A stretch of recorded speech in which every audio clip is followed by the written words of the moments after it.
In today's video, I'm going to show you how to make something that is super fun, super easy, and once you get the hang of it, you're going to want to make 1,000 of them. Scrunchies, fluffy scrunchies that can go on your hair. Well, it doesn't really fit on my bun, but you can put them in your hair. You can wear them on your wrist like that. They're super easy. Doesn't take a lot of material, super fun. I'll show you every step of the way. Grab your gear and let's get going. Okay, so what's fun about these scrunchies is that there's 3 different sizes that you can make. You can make a mini version, which is this one right here. I haven't finished it all the way because I needed to change my thread. But this is the mini version of the scrunchie. This is the classic, your medium version, regular. But in this tutorial, we're going to go jumbo mode. I'm going to show you exactly how to do it. First off, you're going to need your material. I am using a piece of scrap fabric that is 6 inches by 38 to 40 inches long. You'll also need some elastic, 1/4 inch or 3/8 of an inch elastic is just fine. I'm using 3/8 of an inch because I got it on a super Black Friday sale. Instead of 99 cents a yard, it ended up being like 19 cents a yard, and I could not pass that up. But it's got plenty of stretch so that your scrunchie isn't too tight on your head or your wrist or wherever. You're also going to need a safety pin, or if you'd like to invest in this tool that's called a bodkin. It's something that I bought recently, and it really helps to thread the elastic through your material. You just clamp it down on the end like this, and there's a little disc that you just clamp down, and you just slide it all the way to the end, and it clamps your material in place. It just makes threading the elastic a whole lot easier, but that's not necessary. A safety pin will do the trick just fine. Now on your material, you're going to want to make sure that you have it in a tube form. You're going to want to have the right sides together, and you're going to make sure that all of the ends are connected. And I'll show you in just a second what I mean. If you're using a piece of scrap fabric, you want to make sure that you sew the ends together. This piece of material is 6 inches wide, and it's about 39 inches long. Like I said, this was a scrap that was given to me, and I just utilized it the way that it was because it was long enough for what I needed. But if your ends aren't sewn together, you want to make sure that you do sew those ends together so that you've got one long continuous piece of fabric. Now this particular piece, I think it was like a scrap from a dress or something, but all of the ends were already connected, so I've just got one long piece of material. And the seams, you can match up the seams whenever we make our tube, but it's not entirely necessary. It might make more sense if the fabric has a pattern or something, but with this being silky, it doesn't really matter. We are going to be doing the burrito method of making our scrunchie. So once you've got your tube, you're going to lay it the way that I have it, and you're going to take your top layer and you're going to fold it like this, kind of like a little burrito. And you're going to want to get it out of the way because you're going to want to put your back sides together and clip those in place. Those are the 2 that we're going to be sewing first. So what you're going to need to do is make sure that that inside is out of the way. And I'm going to demonstrate that one more time just to make sure that it's clear. You're going to take this top and you're going to fold it 3 or 4 times, depending on what size scrunchie that you make. And you just want to get it out of the way of what you're going to be sewing first. Now, if you're using a slippery material like this satin or something like that, it is going to be a little bit more finicky to work with. But as long as you've got some pins and some clips to hold everything in place, you might just have to do a little bit of fiddling, but it'll still work. So make sure that you've got plenty of clips, plenty of pins. Make sure that you use as many as you need to to keep everything in place. Like I said, the satiny kind of like satin, silky type scrunchies, they look nice when they're done, but they can be a pain in the butt to sew. Now on this seam right here, like I said, you can match that up if you want to. With the jumbo version, it's not that noticeable if you don't put those seams together. Like I said, if you had a pattern like some stripes or something and you want to kind of match things up, feel free. But with this, I didn't really worry that much because it's going to be nice and poofy towards the end. Once you get as far as you can on that seam clipped and as far as you think that you can sew, we're going to take this to the machine and we're going to sew all the way down the side that we clipped.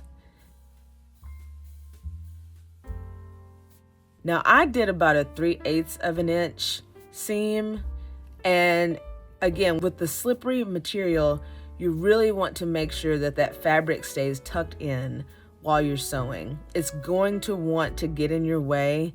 Just take your time, take it easy, and just make sure that you don't get it in your stitch. Now I will say that there is a part in this video where as much as I tried to keep it tucked in, I still got 1 or 2 stitches on the tucked in part, and I was like, dang, I was trying really hard to keep it tucked, but I still got 1 or 2, and I did end up figuring out what was the problem, but it took me a little bit. But just learn from my mistake. If you need to stop and tuck, make sure that you do it with your presser foot down and with your needle down into your material so nothing goes all wonky and out of whack. But yeah, just take your time and tuck all that in. Okay, so once you get to the end to where you can't sew anymore, you're going to have to pull and adjust your fabric a little bit. And what you're going to see is there's a part here in the middle. The part that we tucked is what you're going to be pulling towards you. And the outer fabric that you just sewed is going to be going away from your machine. I know it sounds awkward, but if you just take a look at what I'm doing here with the fabric, it should make sense. The inner is coming towards you and the outer is going away from you. And you're just gonna have to do this quite a few times to make it work. I still haven't exactly mastered the method. And right there where you saw me take the material off of the machine was where I figured out that I had a stitch in the way. So I had to take it off of the machine, rip the stitch, and then continue. Now, of course, with me being in the midst of everything, I did not realize, and my bobbin thread ran out, and I realized that right about here is when I'm sewing and adjusting and thinking, yeah, this is going not so terribly. And then I look and I'm like, oh, yeah, womp womp. Yeah, so I had to do a bobbin change in between, you know, no harm, no foul. My machine actually has the bobbin that is side, it's a side winding bobbin versus one that goes on top. Some of the newer machines have the bobbin where you load it on the top versus loading it on the side. But I decided to just use some black thread because that was the bobbin that I had, and I did not feel like going and winding a white thread. But yeah, good as new. And what we're gonna do is where I stopped and where it ran out, I'm gonna stitch about probably 5 or 6 stitches on top of where it ended, just to make sure that that was nice and secure.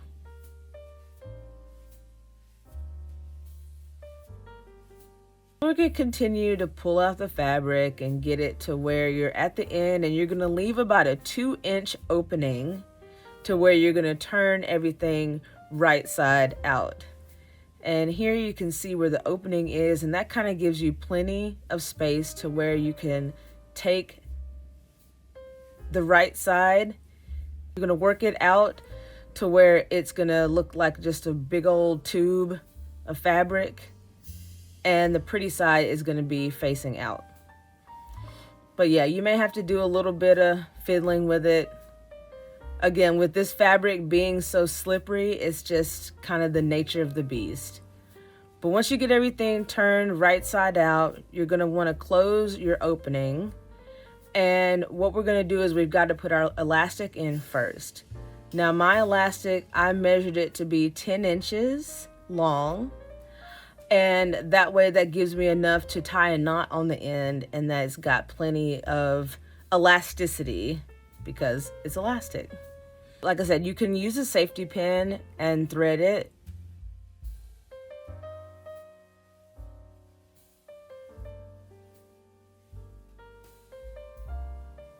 But since I do have my bodkin, I'm gonna go ahead and use my tool.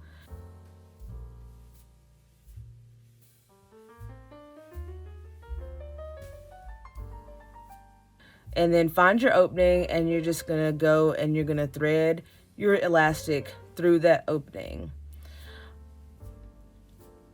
Now, one thing that I do like to do so that I don't lose the end of that elastic is once I get it started, I like to make sure that that tail end, I just put a little clip right there so that it doesn't fall through the tube. You could also pin it if you want to, but I just like my clips.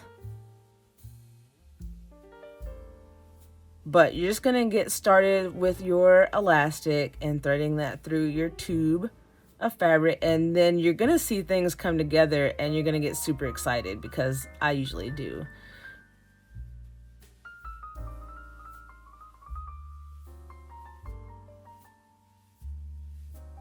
So once you get back to the front, or once you get back to the beginning of your tube, go ahead and take off your safety pin or your bodkin, and you're gonna take both ends of the elastic and you're gonna tie them together in a nice tight knot.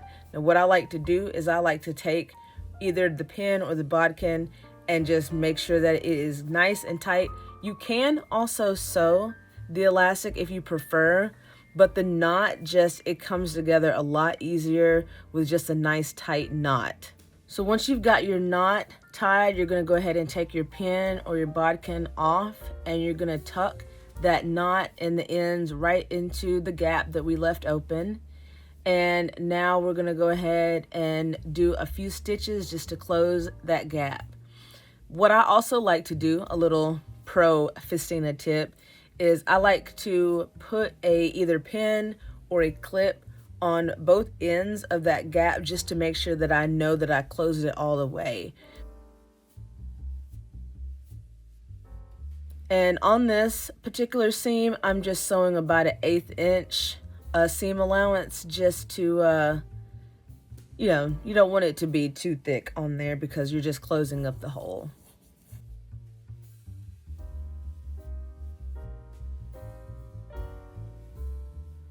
And now that everything is nice and secure, you're gonna go ahead and just fluff up your scrunchie. And now you've got a jumbo fancy scrunchie.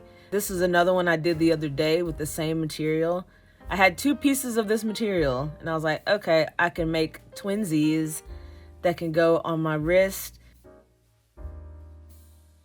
I have some regular size ones.